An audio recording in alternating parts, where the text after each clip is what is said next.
Tentu masyarakat Indonesia juga menginginkan Papua yang lebih maju, adil, dan damai dalam bingkai NKRI. Kita harus yakin bahwa pemerintah telah hadir di Papua dengan adanya pemerataan. Biar masyarakat Papua yang di bawah macam di akar rumput itu mereka juga bisa merasakan kebijakan yang tujuannya untuk mensejahterakan masyarakat Papua seperti begitu.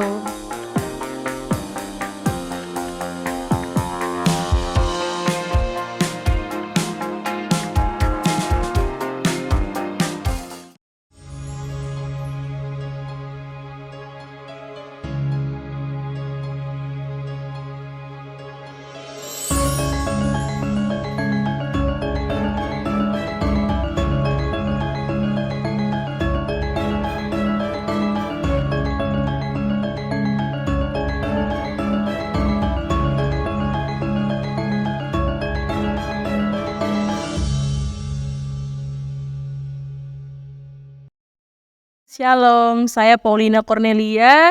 Saya dari Kabupaten Mapi, Provinsi Papua Selatan, dan di sini saya masih aktif berkuliah di UGM.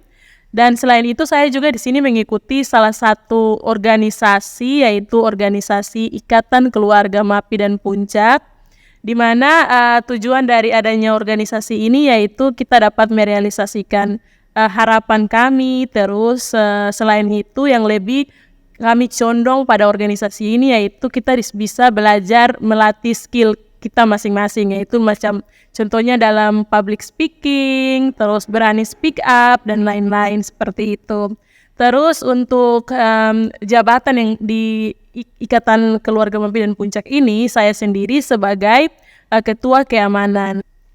Kemajuan pembangunan di Papua menurut saya yaitu dari mungkin dari sisi pendidikan, dari sisi keamanan, dan dari sisi ekonominya. Nah, yang saya lihat dari sisi pendidikan yaitu kita semua tahu ya bahwa pendidikan di Papua itu sangat rendah gitu dibandingkan dengan pendidikan yang ada di luar Papua seperti itu. Nah, tapi di sini pemerintah itu sangat luar biasa untuk mengupayakan kebijakan-kebijakan untuk meningkatkan kualitas pendidikan yang ada di Papua. Nah, salah satunya yaitu yang saya ketahui yaitu mungkin beasiswa. Nah, karena saya juga di sini merupakan mahasiswa penerima beasiswa, jadi ya saya sangat mengapresiasi pemerintah dari sisi pendidikannya yang mereka memang betul-betul sangat memperhatikan. Nah, selain itu dari sisi ekonominya, saya juga melihat bahwa pemerintah dengan tindakan yang nyata yaitu membangun yang saya ketahui yaitu adanya jalan Trans Papua ya dari Sorong sampai ke Merauke. Nah, di situ juga saya melihat bahwa pemerintah mempunyai inisiatif yang begitu luar biasa ya untuk membantu perekonomian yang ada di Papua. Namun di sini saya sebagai anak asli Papua ya, saya juga melihat bahwa yang mengakses jalan Trans Papua tersebut yaitu kebanyakan pendatang seperti itu, dan mungkin ada orang asli Papua tapi dengan status sosial yang menengah seperti itu. Sedangkan yang bisa dibilang yang masyarakat Papua yang bisa dikatakan yang belum bisa mengakses jalan tersebut kan masih banyak seperti itu.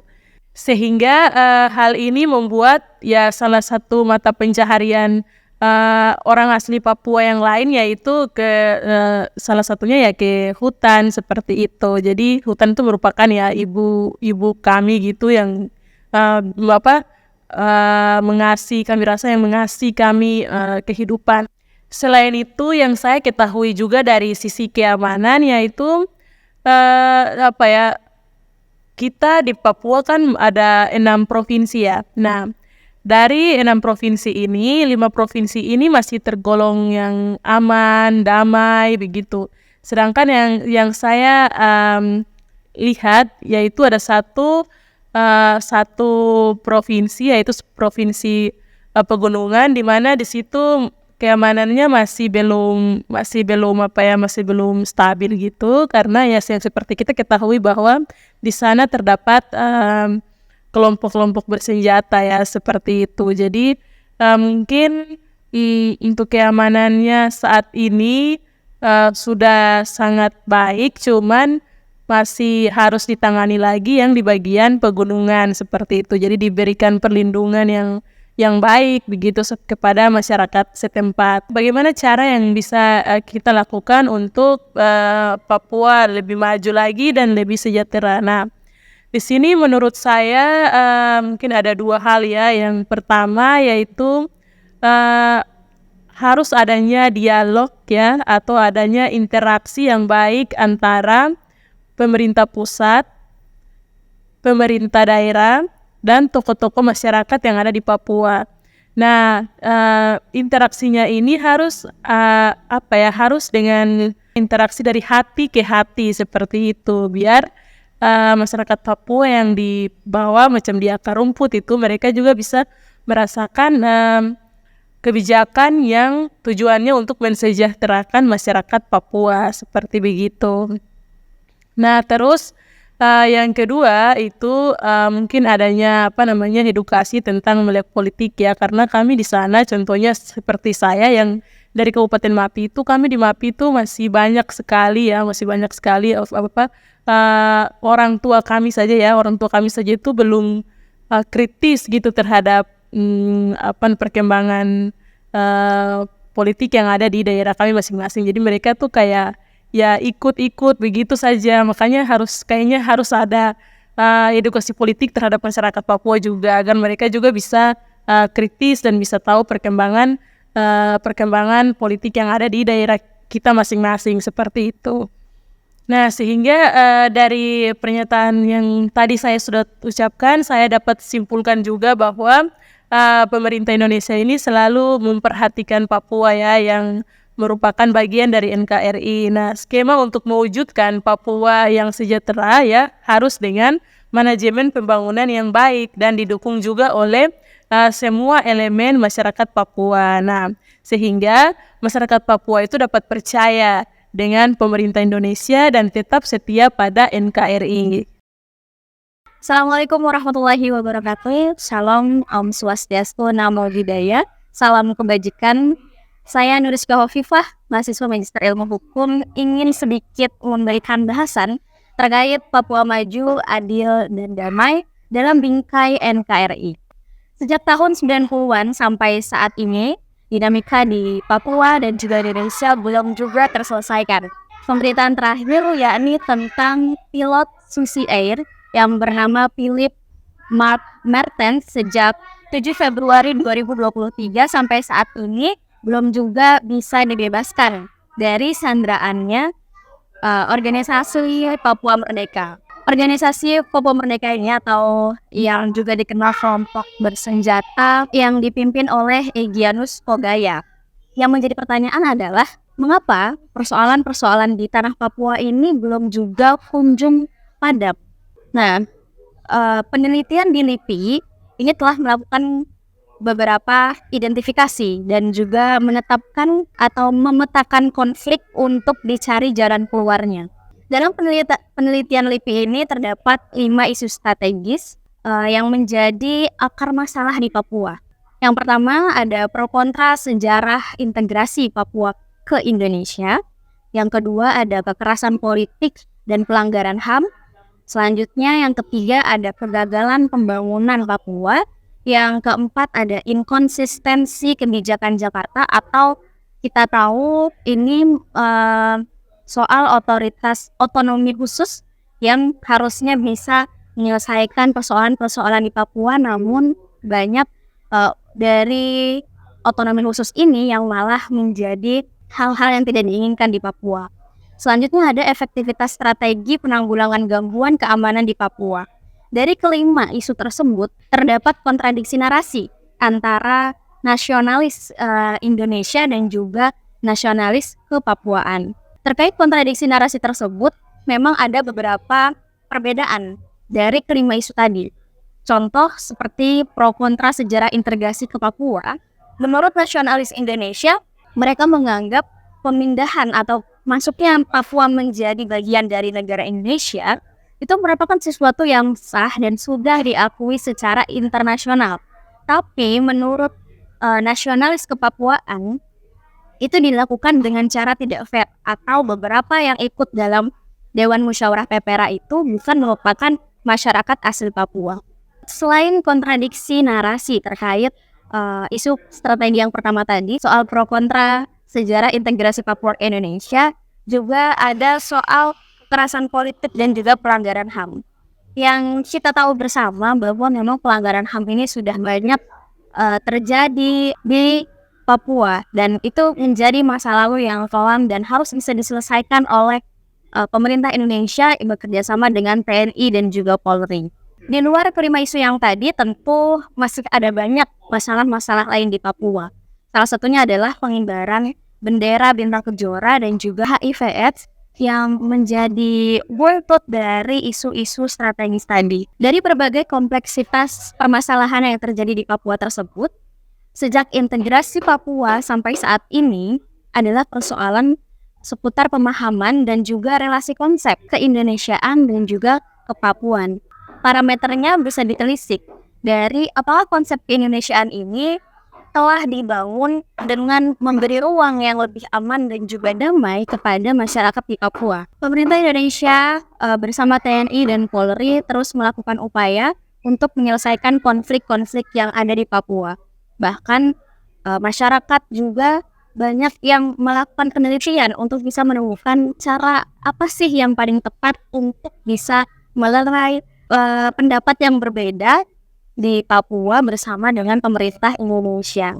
Berbagai pendekatan juga telah dilakukan oleh pemerintah Indonesia, mulai dari pendekatan berbasis keamanan dan juga militer, kemudian ekonomi. Dalam hal ini kita tahu bersama beberapa tahun ke belakang sudah banyak pembangunan di Papua di sana, mulai dari jalan Trans Papua, kemudian juga stadion dan beberapa pembangunan yang lain, dan juga ada lagi collaborative government, di mana ini merupakan otoritas khusus yang dilakukan oleh pemerintah Indonesia untuk Papua. Saat ini, tentu Indonesia terus berupaya untuk mencari solusi, mengurangi ketegangan sekaligus mengurai masalah yang menjadi penyebab konflik di Papua. Tentu masyarakat Indonesia juga menginginkan Papua yang lebih maju, adil, dan damai dalam bingkai NKRI.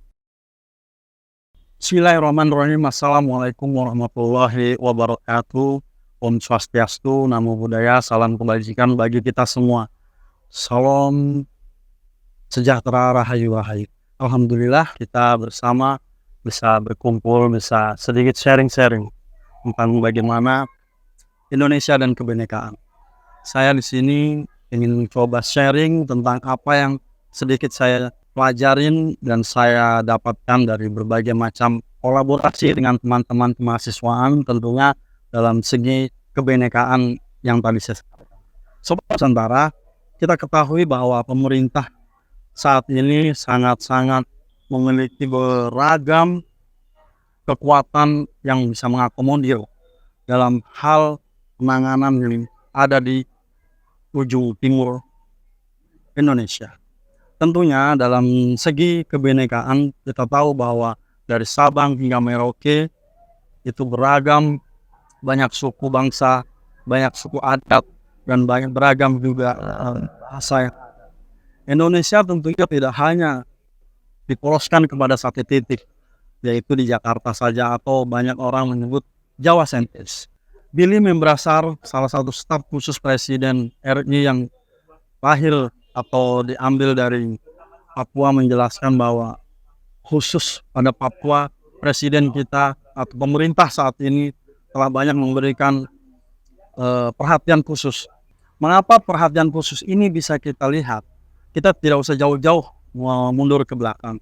Salah satu yang terdekat yaitu kemarin terselenggaranya PON ke-20 di Papua, itu dengan hasil Impres nomor 10 2017, Jokowi telah menaikkan bahwa PON Papua harus ada dan harus terselenggara di Papua.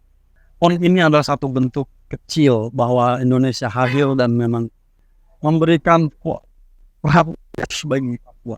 Selain itu, sudah dicatat bahwa dari sejak zaman Soeharto lanjut kepada Bang B.J. Habibie, presiden kita kedua, presiden kita ketiga B.J. Habibie, lanjut dengan Gus Dur, semua presiden ini telah menginjakkan kaki di Papua. Namun bisa kita lihat di zaman pemerintahan saat ini, melalui siaran persnya, Billy Membrasar memberikan pernyataan bahwa Presiden Jokowi saat ini sudah 17 kali datang ke Papua.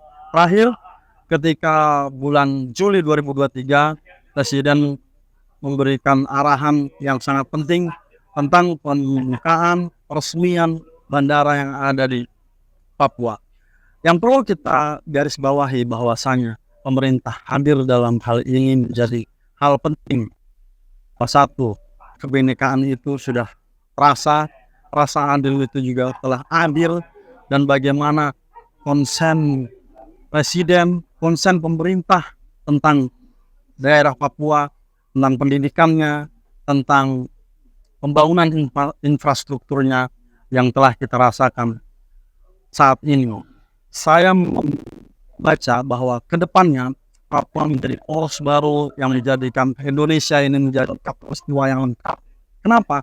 Saat ini Jawa dengan begitu padat dan begitu menjanjikannya bagi seluruh masyarakat di luar Pulau Jawa untuk mencari rezeki, tapi kita tidak bisa melihat bahwa keindahan kita, bahwa seluruh potensi-potensi alam kita yang ada di Katulistiwa Indonesia ini sangat banyak. Billy Membrasar, sekali lagi saya merujuk kepada dia karena dia muda daerah asli Papua yang dijadikan sebagai staf ahli kepresidenan. Semenjak ini tidak ada lagi kata-kata yang selalu dijadikan keberatan bagi media.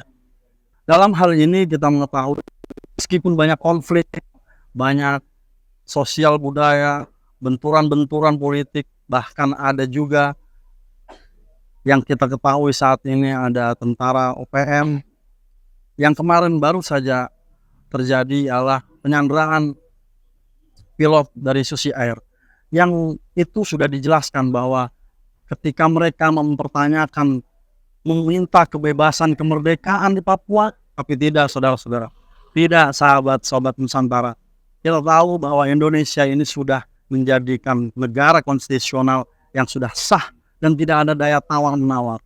Satu lagi yang menjadi garis bawah bahwa kita harus yakin bahwa pemerintah telah hadir di Papua dengan adanya pemerataan tadi. Kalau kita berbicara dulu, kita tahu bersama bahwa harga-harga sembako itu naik. Tapi sekarang kita mengerti bahwa sudah merata. Oke, sahabat-sobat Nusantara, tidak usah kita berbicara panjang lebar. Namun satu yang ingin saya sampaikan bahwa kebinekaan ini adalah kewajiban yang harus kita jaga bersama-sama. Sobat Nusantara, baik saya, suku Jawa, ada suku Batak, ada suku Madura, dan suku Papua pun, kita adalah satu bineka yang terbingkai dalam NKRI.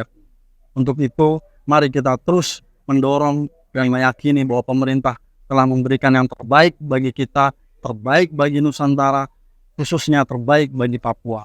Terima kasih, selamat malam, dan semoga kita sahabat Nusantara Jaya.